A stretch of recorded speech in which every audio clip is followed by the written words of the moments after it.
Fala aí pessoal, estamos de volta para mais um vídeo, quinta-feira com as principais informações e notícias do São Paulo, uma quinta-feira maravilhosa, tranquila para nós, né? Como é bom vencer, como é bom ter esse sentimento de alívio, de uma vitória importante contra o Flamengo e começar com o pé direito no Campeonato Brasileiro. Agora o foco é contra o Santos, sabadão, jogo às 8h30 da noite no Morumbi, e já foram vendidos cerca de 20 mil ingressos para esse confronto e certamente até lá podemos ter o maior público da temporada e certamente após o jogo de ontem contra o Flamengo, a torcida vai começar de novo a abraçar o time, vai começar a acompanhar o São Paulo um pouco mais de perto. Até comentei com vocês ontem no pós-jogo que a vitória de ontem, da forma que foi do São Paulo, ela meio que incentiva o torcedor a ir ao estádio nos próximos jogos.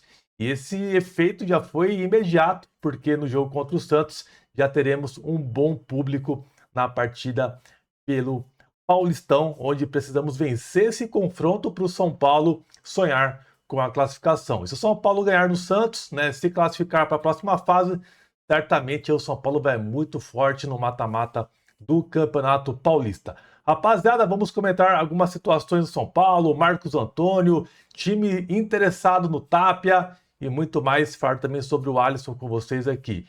Então sobe o likezão que é importante agora no início do vídeo, ajuda muito. O seu like, a sua inscrição também ajuda demais no nosso crescimento. E se possível, aperta o botão de hypar também, que fortalece demais o nosso conteúdo. E se você se sentir à vontade e quiser participar do nosso grupo de membros, vira membro aqui do canal também, que você também vai apoiar demais o nosso trabalho aqui na plataforma, rapaziada. E você vai ser super bem-vindo no nosso grupo. Ontem o grupo estava frenético, estava insano após a vitória do São Paulo contra o Santos. Rapaziada, vamos lá então, ó, começando sobre o Macis, né? E, cara, tá chamando muita atenção alguns movimentos do novo presidente do São Paulo, tentando colocar a casa em ordem. Ele não vai se candidatar à presidência do São Paulo para a próxima eleição. Ele vai fazer esse trabalho até o final do ano e entregar ao São Paulo.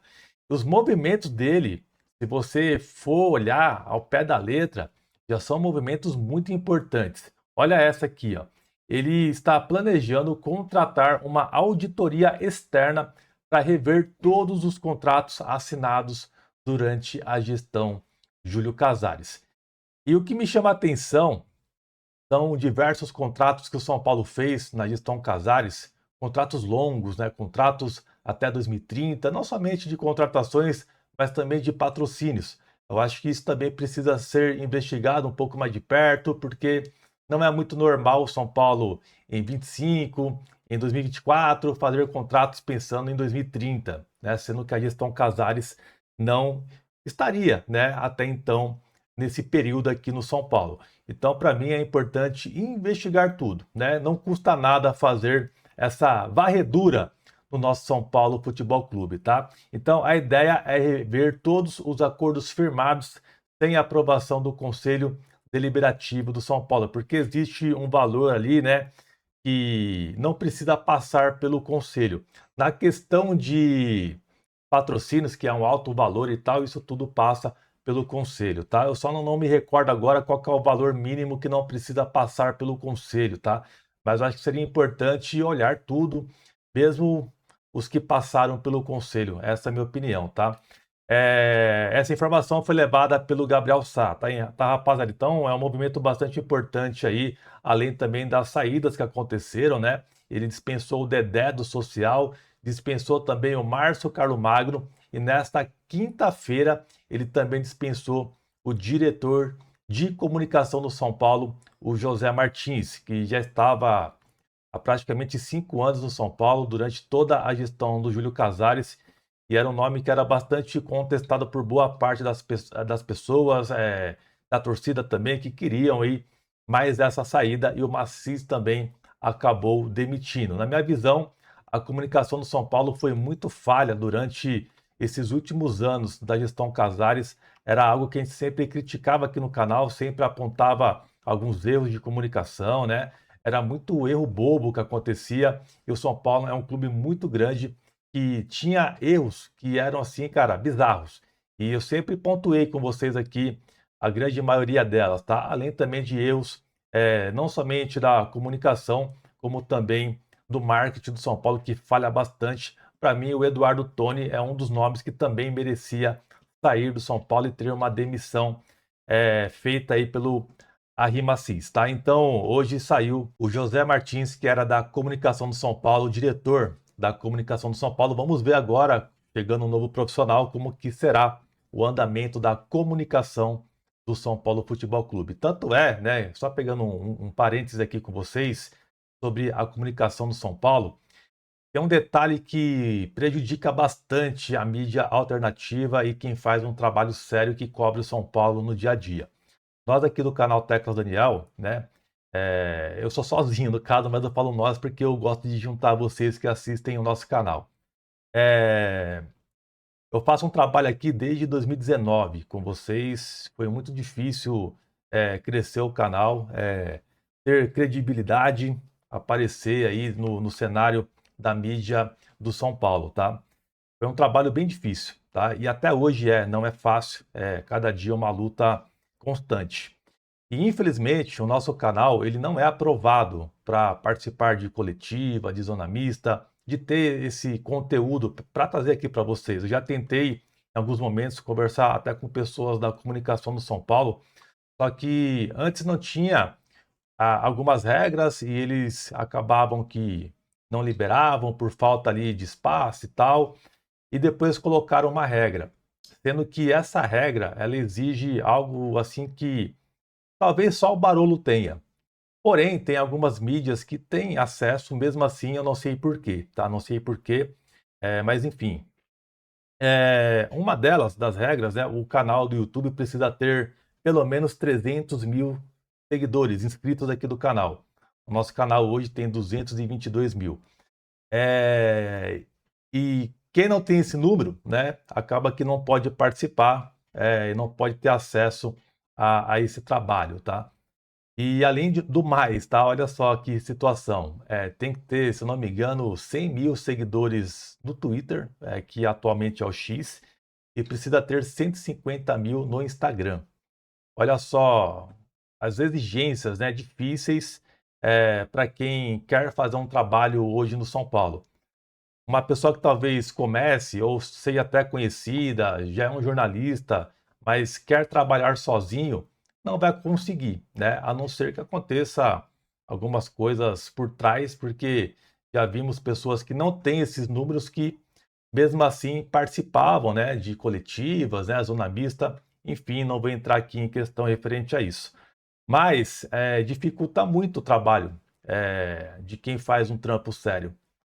E isso, cara, é chato pra caramba, porque você precisa ter um número assim totalmente bizarro, um número que você olha e fala, mano, para eu conseguir isso, vou ter que trabalhar mais uns 10 anos, né? Até lá, né? Muita coisa pode acontecer.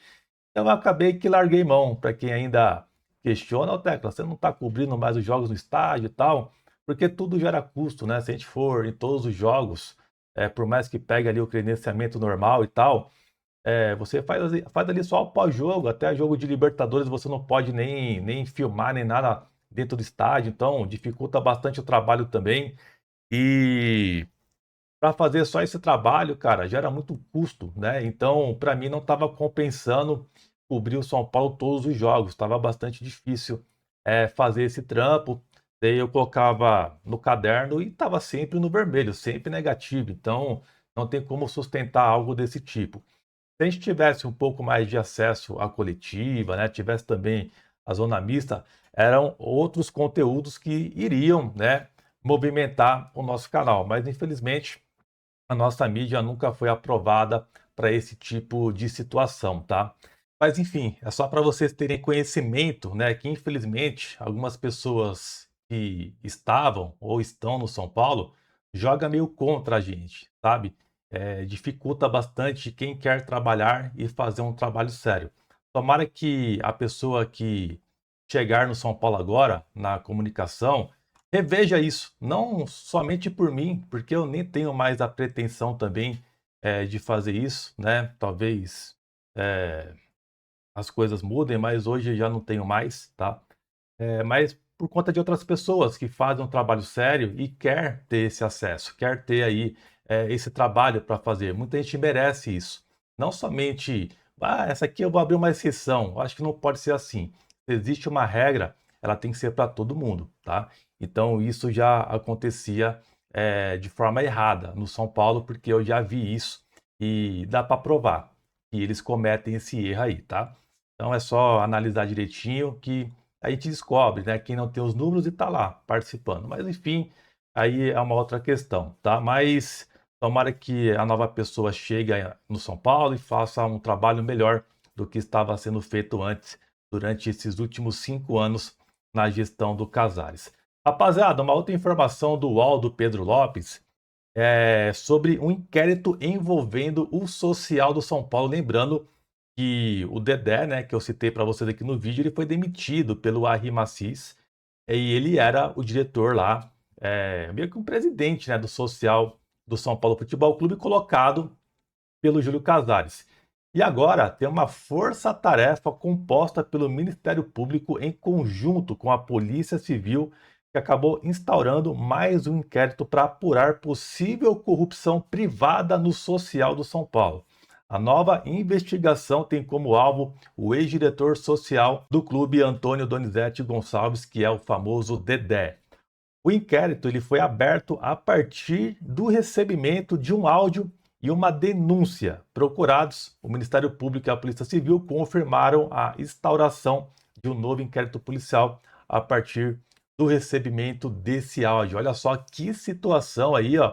Mais uma bomba surgindo no São Paulo e muita coisa ainda deve rolar, hein, pessoal? Olha que situação tá o nosso São Paulo. E sobre o Alisson, hein? Voltou a treinar com o elenco do São Paulo. Alisson, você é uma dor de cabeça. Mas eu já estou vendo alguns jornalistas fazendo uma famosa ponte para o Alisson ser bem aceito pela torcida do São Paulo. Eu acho que vai ser bastante difícil, tá? O Alisson não é nenhum coitadinho. A gente sabe o que ele passou, né? A situação séria que ele passou há uns 2 anos atrás. Graças a Deus está tudo certo com ele, né? Até então, né? Até onde a gente sabe aí tá tudo certo com ele, recuperado totalmente. E cara, ele já é grandinho, né? Queria ir pro Corinthians, meio que forçou a barra e tem como você passar a mão na cabeça, mano. Não tem como. Mas tem jornalista tentando, né? Fazer uma ponte, tentando amenizar a situação porque viu que o negócio azedou, tá? E eu vi jornalista até criticar as faixas que fizeram contra o Alisson, como se o torcedor tivesse errado em fazer um protesto referente a um jogador que queria pular o muro, né? É bizarro isso, mas enfim. Mas, rapaziada, ele deve ser integrado novamente com o elenco do São Paulo. Ontem o Hernan Crespo disse na coletiva que precisa abraçar ele, né? Que é um ativo do clube e tal, e pelo Crespo ele vai ser ali reintegrado normalmente, tá? Então o Corinthians não vai pagar o valor de R$ 1 milhão, definiu não pagar o valor, e o próprio Rafinha também vai meio que ajudar nessa ponte, né?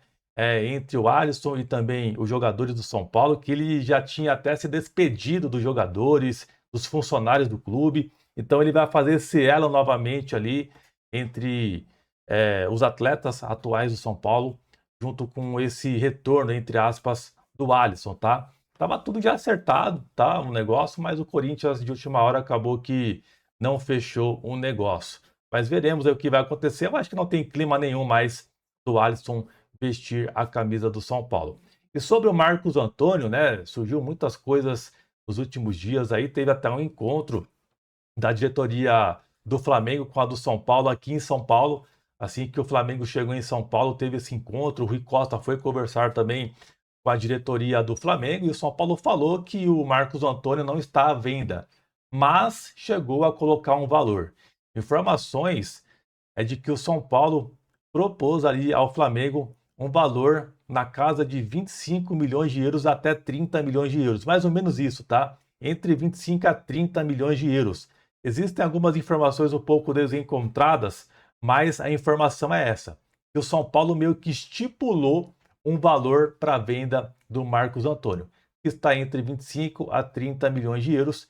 Certamente aí, se o Flamengo quiser fechar o negócio com o São Paulo, haveria uma negociação aí dentro desses valores, tá? Existem também informações que o Flamengo sinalizou uma proposta de 10 milhões de euros para ter o Marcos Antônio, mas o São Paulo não vai aceitar esse valor, tá? A ideia do São Paulo é fazer ali um valor muito maior. Se for aí no caso de 25 de euros, rapaziada, vai dar um pouco mais de 150 milhões de reais. E certamente, na minha visão, se o São Paulo receber uma proposta dessa do Flamengo, aí tem que vender. Não tem como você segurar o Marcos Antônio. Não tem como, tá?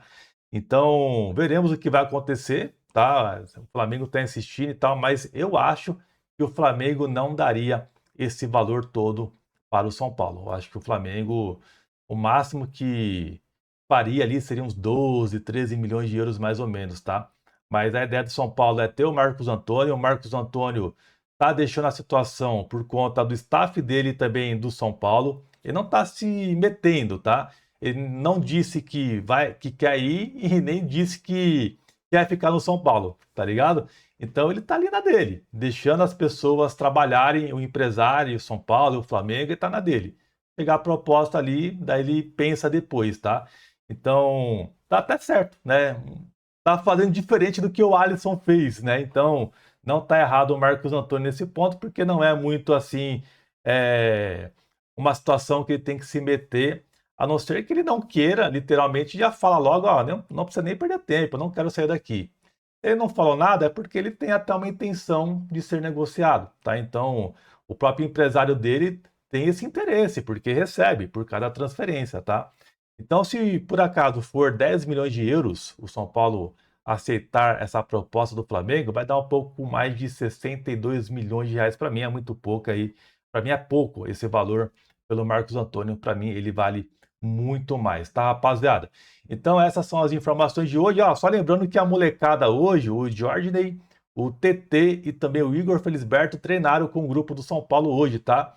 Principalmente os jogadores que não atuaram os 90 minutos e tal, fizeram treinamentos aí com a molecada lá no CT da Barra Funda nesta quinta-feira. A molecada aí que certamente vai ter um pouco mais de aproveitamento aí pelo Hernan Crespo. É bem certeza que isso deva acontecer, visto que o São Paulo não vem contratando, tá? Aí só uma informação sobre o Lucas Amon também que eu estava esquecendo, rapaziada. Ele já tem um pré-contrato assinado com o São Paulo e pintou uma informação, que foi até do GE TV, de que o São Paulo ofereceu 1,5 milhão para ter o jogador de forma antecipada, mas o Mirassol não aceitou a proposta do São Paulo. Então aquele papo que o São Paulo não tinha 500 mil para contratar o Lucas Amon é papo furado, porque o São Paulo propôs até um valor maior, mas o Mirassol não quer liberar o jogador, talvez chateado aí por conta da saída do Danielzinho, que saiu de graça e tal. O Mirassol tá meio, talvez, puto da vida com o São Paulo. Então isso é para você ver, né, que esse papo que não tem 1 milhão de reais, igual o Corinthians falou sobre o Alisson, que o São Paulo não teria 500 mil para trazer o Lucas Amon, isso é tudo papo furado, é estratégia de mercado, é o clube quer jogador de graça, não quer ficar pagando, visto que a situação tá ruim financeiramente. E, cara, é praticamente impossível, por pior que esteja a situação financeira de um clube, não ter 500 mil reais ou 1 milhão de reais. Isso é papo furado, é questão de conversa e negociação, que não falaram a mesma língua, tá? Mas é isso, essas são as informações de hoje. Um grande abraço, rapaziada, e até a próxima. Valeu? Tamo junto!